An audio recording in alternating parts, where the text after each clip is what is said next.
एक समय शहर से कुछ ही दूर पर एक मंदिर का निर्माण किया जा रहा था।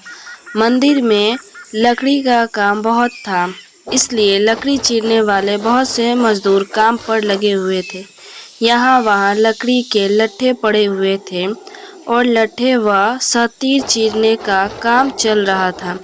सारे मजदूर को दोपहर का भोजन करने के लिए शहर जाना पड़ता था, इसलिए दोपहर के समय 1 घंटे तक वहाँ कोई नहीं होता था।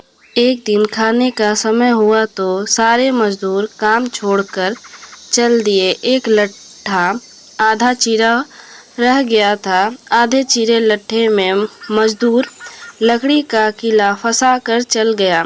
ऐसा करने से दोबारा आरी घुसाने में आसानी रहती है। तभी वहाँ बंदरों का एक दल उछलता कूदता आया। उसमें एक शरारती बंदर भी था जो बिना मतलब की चीज़ों से छेड़छाड़ करता रहता था। पंगे लेना उसकी आदत थी। बंदरों के सरदार ने सबको वहाँ पड़ी चीज़ों से छेड़छाड़ न करने का आदेश दिया। सारे बंदर पेड़ों की ओर चल दिए, पर वह शैतान बंदर सबकी नज़र से बचकर पीछे रह गया और खुरफाती करने लगा।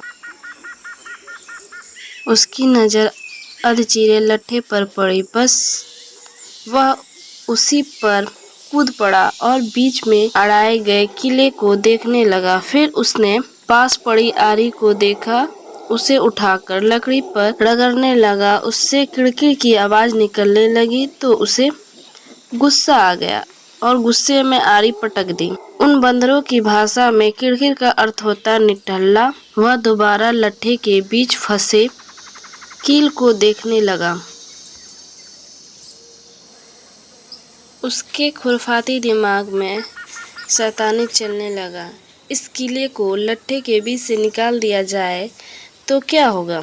अब वह कीले को पकड़कर उसे बाहर निकालने के लिए जोर आजमाइश करने लगा। लट्ठे के बीच फंसाए गए कीला तो दो पार्टों के बीच बहुत ही मजबूती से जकड़ा गया था, क्योंकि लट्ठे के 2 पार्ट बहुत ही मजबूत स्प्रिंग की क्लिप की तरह उसे दबाए रहती है। बंदर खूब जोर लगाकर उसे हिलाने की कोशिश करने लगा। जोर लगाने पर हिलने व खिसकने लगा तो बंदर अपनी शक्ति पर खुश हो गया। वह और जोर से खो-खो करता हुआ किला सरकाने लगा। इस धीगामुशीत के बीच बंदर की पूंछ फाटों के बीच आ गई थी, जिसका उसे पता ही नहीं लगा। उसने उत्साहित होकर एक जोरदार झटका मारा और जैसे ही किला बाहर खींचा, लट्ठे के 2 चीरे भाग फटाक से क्लिप की तरह जुड़ गए और बीच में फंस गई बंदर की पूंछ। बंदर चिल्ला उठा। तभी मजदूर वहां लौटे। उन्हें देखते ही बंदर ने भागने के लिए जोर लगाया तो उसकी पूंछ टूट गई।